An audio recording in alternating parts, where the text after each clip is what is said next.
ನಮಸ್ಕಾರ, ನೀವು ನೋಡ್ತಾ ಇದ್ದೀರಾ ನಮ್ಮ ವಿಜಯ ನ್ಯೂಸ್. ನಾನು ಶಶಿಕಲಾ. ತಾಲೂಕಿನಲ್ಲಿ ಗಾಂಜಾ ಡ್ರಗ್ಸ್ ದಂತೆ ಕಣ್ಮುಚ್ಚಿ ಕುಳಿತಿದ್ದಾರೆ ಪೊಲೀಸ್ ಇಲಾಖೆ. ಮಾಜಿ ಶಾಸಕ ಮಸಾಲಾ ಜಯರಾಮ್ ಇದರಿಂದ ಆಕ್ರೋಶವನ್ನ ಹೊರಹಾಕಿದ್ದಾರೆ.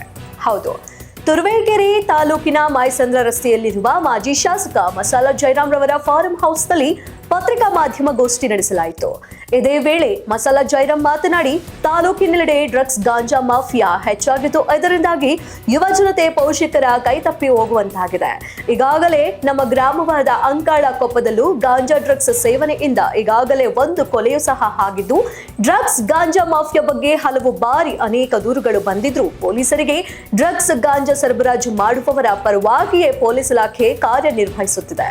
ಜೊತೆಗೆ ಡ್ರಗ್ಸ್ ಗಾಂಜಾ ಸರಬರಾಜು ಮಾಡುವವರಿಗೆ ಪೊಲೀಸರೇ ಮಾಹಿತಿ ನೀಡುತ್ತಿದ್ದಾರೆ. ತಾಲೂಕಿನೆಲ್ಲೆಡೆ ವಯಸ್ಸಿಗೆ ಬಾರದ ಕೆಲ ಯುವಕರು ಡ್ರಗ್ಸ್ ಗಾಂಜಾ ಸೇವನೆಯಿಂದ ಬೈಕ್ ವೇಲಿಂಗ್ ಮಾಡುವುದು, ಸಂಜೆ ಶಾಲಾ ಕಾಲೇಜು ಬಿಡುವ ವೇಳೆ ರಸ್ತೆಯಲ್ಲಿ ಹೆಣ್ಣು ಮಕ್ಕಳನ್ನ ಚುಡಾಯಿಸುವುದು, ಯಾವುದೇ ದಾಖಲೆಗಳಿಲ್ಲದೆ ಇರುವ ದ್ವಿಚಕ್ರ ವಾಹನದಲ್ಲಿ ಅತಿ ವೇಗವಾಗಿ ಬೈಕ್ ಚಲಾಯಿಸುವ ಬಗ್ಗೆ ಈಗಾಗಲೇ ನಾವು ಸಹ ಪೊಲೀಸ್ ಇಲಾಖೆಗೆ, ಪೊಲೀಸ್ ವರಿಷ್ಠಾಧಿಕಾರಿಗೂ ಮಾಹಿತಿಯನ್ನ ಸಹ ನೀಡಿದ್ರು. ಪೊಲೀಸ್ ಇಲಾಖೆ ಯಾವುದೇ ಕ್ರಮ ಕೈಗೊಂಡಿಲ್ಲ. ಒಟ್ಟಾರೆ ತುರುವೇಕೆರೆ ತಾಲೂಕಿನಲ್ಲಿ ಪೊಲೀಸ್ ಇಲಾಖೆ ತನ್ನ ಕರ್ತವ್ಯ ನಿರ್ವಹಿಸುವುದರಲ್ಲಿ ನಿಷ್ಕ್ರಿಯಗೊಂಡಿದೆ. ಇದಲ್ಲದೆ ಮಾಯಸಂದ್ರ ರಸ್ತೆಯಲ್ಲಿರುವ ಟಿಬಿ ಕ್ರಾಸ್ನಲ್ಲಿ ಮೊನ್ನೆ ಅಷ್ಟೇ ರಾತ್ರಿ ಅಂಗಡಿ ಮಾಲೀಕನೋರ್ವನ ಮೇಲೆ ಹಲ್ಲೆ ನಡೆಸಿ ಮೊಬೈಲ್ ಫೋನ್ ಸಹ ಕಿತ್ತುಕೊಂಡ್ರು ಅಂತ ಕುಡುಗಿದ್ದಾರೆ. ಖಾಸಗಿ ಕೆರೆಯಲ್ಲಿ ಈಜಲು ಹೋಗಿ ನಾಗರಾಜು ಎಂಬ ಯುವಕ ಮುಳುಗಿ ಸಾವನ್ನಪ್ಪಿರುವ ಘಟನೆ ಮಾನ್ವಿ ತಾಲೂಕಿನ ರಬ್ಬಣಕಲ್ ಗ್ರಾಮದಲ್ಲಿ ಜರುಗಿದ್ದು, ಈ ಸಾವು ಕೊಲೆಯೋ ಎಂಬ ಅನುಮಾನ ಮೂಡಿದೆ. ರಾಯಚೂರು ಜಿಲ್ಲೆಯ ಮಾನ್ವಿ ತಾಲೂಕಿನ ರಬ್ಬಣಕಲ್ ಗ್ರಾಮದಲ್ಲಿ ಖಾಸಗಿ ವ್ಯಕ್ತಿಯೊಬ್ಬರ ಕೆರೆಯಲ್ಲಿ ಮಾನ್ವಿ ಪಟ್ಟಣದ ಜನತಾ ಹೌಸ್ ನಿವಾಸಿ ನಾಗರಾಜು ಇಲ್ಲಿಗೆ ಬಂದು ಸಾಯಲು ಕಾರಣ ಏನು, ನಾಗರಾಜನ ಜೊತೆ ಯಾರು ಬಂದರು ಎಂದು, ಈತನ ಸಾವಿಗೆ ಕಾರಣ ಯಾರು ಎಂದು ಮಾನ್ವಿ ಜನತೆ ಅನುಮಾನದ ರೀತಿಯಲ್ಲಿ ಗುಸು ಗುಸು ಮಾತನಾಡುತ್ತಿದ್ದಾರೆ. ಪೋಷಕರು ಹಾಗೂ ಪೊಲೀಸ್ ಇಲಾಖೆಯವರು ನಾಗರಾಜನ ಶಿವಗಾಗಿ ಕೆರೆಯಲ್ಲಿ ಹುಡುಕಾಟ ನಡೆಸಿದ್ದು, ಪೋಷಕರ ಆಕ್ರಂದನ ಮುಗಿಲು ಮುಟ್ಟಿದ ನನ್ನ ಮಗನ ಸಾವಿಗೆ ಕಾರಣ ಯಾರು ಎಂದು ಒತ್ತಾಯಿಸಿದ್ದಾರೆ. ತುರುವೇಕೆರೆ ಪಟ್ಟಣದ ಮಾಯಸಂದ್ರ ರಸ್ತೆಯ ಬಳಿ ಇರುವ ಬೆಳ್ಳಿ ಪೆಟ್ರೋಲ್ ಬಂಕ್ ಹತ್ತಿರ ಗ್ರಾಮಾಂತರ ಸಾರಿಗೆ ಬಸ್ ಬ್ರೇಕ್ ಫೇಲ್ ಆಗಿದ್ದು, ಬಸ್ನಲ್ಲಿ 30ಕ್ಕೂ ಹೆಚ್ಚು ಪ್ರಯಾಣಿಕರು ಪ್ರಯಾಣ ಮಾಡ್ತಿದ್ರು. ಆದರೆ ಸ್ವಲ್ಪದರಲ್ಲೇ ಪ್ರಯಾಣಿಕರು ಸೇಫ್ ಆಗಿದ್ದಾರೆ. ಡಿಪೋ ಮ್ಯಾನೇಜರ್ ವಿರುದ್ಧ ಈ ವಿಚಾರವಾಗಿ ಹಾಯ್ದ ಪ್ರಯಾಣಿಕರು ಚಾಲಕನ ಸಮಯ ಪ್ರಜ್ಞೆಯಿಂದ ಪ್ರಯಾಣಿಕರು ಬಚಾವಾಗಿರುವ ಘಟನೆ ನಡೆದಿದೆ. ಹೊಸದುರ್ಗ ತಾಲೂಕಿನ ಕಸಬಾ ಹೋಬಳಿಯ ಕಾಗೋಡು ತಿಮ್ಮಪ್ಪನಗರ ಗ್ರಾಮಕ್ಕೆ ಸಂಪರ್ಕಿಸುವ ರಸ್ತೆಯ ಅವ್ಯವಸ್ಥೆ ಆಗಿದ್ದು, ಸಾರ್ವಜನಿಕರು, ವಿದ್ಯಾರ್ಥಿಗಳು, ಹಿರಿಯರು ಪ್ರತಿದಿನ ಓಡಾಡುವ ಈ ರಸ್ತೆಯಲ್ಲಿ ಓಡಾಡಲು ಪರದಾಡುತ್ತಿದ್ದಾರೆ ಜನರು. ಅಲ್ಲದೆ ಅಲ್ಲಿ ವಾಸವಾಗಿರುವ ಗ್ರಾಮಸ್ಥರಿಗಿಲ್ಲ ರಸ್ತೆ ಭಾಗ್ಯ.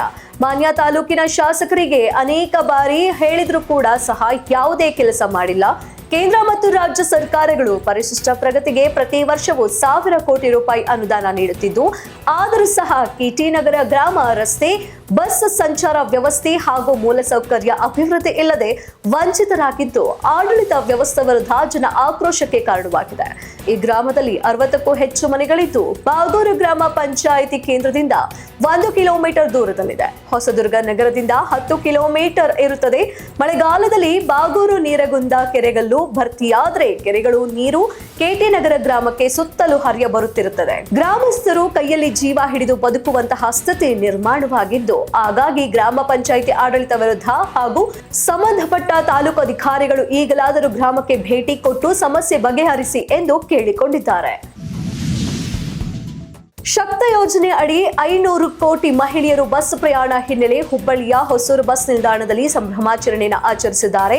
ಧಾರವಾಡ ಜಿಲ್ಲಾ ಉಸ್ತುವಾರಿ ಸಚಿವ ಸಂತೋಷ್ ಲಾಡ್ ಕಾರ್ಯಕ್ರಮಕ್ಕೆ ಚಾಲನೆ ನೀಡಿದ್ದಾರೆ. ಶಾಸಕರಾದ ಪ್ರಸಾದ ಅಬ್ಬಯ್ಯ, NH ಕೋನಾರೆಡ್ಡಿ, DC ದಿವ್ಯಪ್ರಭು, ವಾಯುವ್ಯ ಸಾರಿಗೆ ನಿಗಮದ MD ಪ್ರಿಯಾಂಕ ಮತ್ತಿತರರು ಭಾಗಿಯಾಗಿದ್ದರು. ಮಹಿಳೆಯರಿಗೆ ಸಿಹಿ ತಿನ್ನಿಸಿ ಸಂಭ್ರಮಾಚರಣೆಯನ್ನು ಆಚರಿಸಿ ಸಾರಿಗೆ ನೌಕರರಿಗೂ ಸನ್ಮಾನ ಮಾಡಲಾಗಿದ್ದು, ಪ್ರಪಂಚದಲ್ಲಿ 500 ಕೋಟಿ ಮಹಿಳೆಯರಿಗೆ ಉಚಿತವಾಗಿ ಪ್ರಯಾಣಕ್ಕೆ ಅವಕಾಶವನ್ನ ಮಾಡಿಕೊಟ್ಟಿದ್ದು ನಮ್ಮ ಸರ್ಕಾರ. ಕೊಟ್ಟ ಮಾತಿನಂತೆ ಶಕ್ತಿ ಪ್ರಾರಂಭಿಸಿದ್ದೇವೆ. 10,000ಕ್ಕೂ ಹೆಚ್ಚು ಜನರ ನೇಮಕಾತಿ ಮಾಡಿಕೊಂಡಿದ್ದೇವೆ. 5,000ಕ್ಕೂ ಹೆಚ್ಚು ನೂತನ ಬಸ್ ಖರೀದಿಸಿದ್ದೇವೆ. 25,000 ಬಸ್ ನಮ್ಮ ಸಾರಿಗೆಯಲ್ಲಿದೆ. 150ಕ್ಕೂ ಹೆಚ್ಚು ಪ್ರಶಸ್ತಿ ಪಡೆದಿದ್ದೇವೆ. ಬೇರೆ ರಾಜ್ಯಗಳಿಗೆ ಹೋಲಿಕೆ ಮಾಡಿದ್ರೆ ನಮ್ಮ ಸಾರಿಗೆ ಇದು ಅತ್ಯಂತ ಕಡಿಮೆ ದರ. 50% ಹೆಣ್ಣು ಮಕ್ಕಳಿಗೆ ಉಚಿತವಾಗಿ ಕರೆದುಕೊಂಡು ಹೋದರೂ ಬಸ್ ದರ ಕಡಿಮೆ ಇಟ್ಟಿದ್ದೇವೆ. ಶಕ್ತಿಗಾಗಿ 12,000 ಕೋಟಿ ರೂಪಾಯಿ ಸರ್ಕಾರ ಖರ್ಚು ಮಾಡಿದೆ. ಇದರಿಂದ ಮಹಿಳೆಯರ ಉದ್ಯೋಗ ಪ್ರಮಾಣದಲ್ಲಿ ಏರಿಕೆಯಾಗಿದ್ದು, ಮಹಿಳೆಯರು ದೇವಸ್ಥಾನಗಳಿಗೂ ಪ್ರವಾಸಿ ತಾಣಗಳಿಗೂ ಭೇಟಿ ನೀಡಿದ್ದಾರೆ. ಮಹಿಳೆಯರು ನಮ್ಮ ನಾಯಕರಿಗೆ ಆಶೀರ್ವದಿಸಿದ್ದಾರೆ. 5,000 ಬಸ್ ಖರೀದಿಸಲಾಗಿದ್ದು ಸದ್ಯ 300 ಬಸ್ ಬರಲಿವೆ. ಹುಬ್ಬಳ್ಳಿಯಲ್ಲಿ ಸಂತೋಷ್ ಲಾಡ್ ಈ ರೀತಿಯಾಗಿ ಹೇಳಿಕೆಯನ್ನ ನೀಡಿದ್ದಾರೆ. ನೀವು ನೋಡ್ತಾ ಇದ್ದೀರಾ ನಮ್ಮ ವಿಜಯ ನ್ಯೂಸ್, ಭರವಸೆ ಬದುಕಿನ ವಿಜಯ.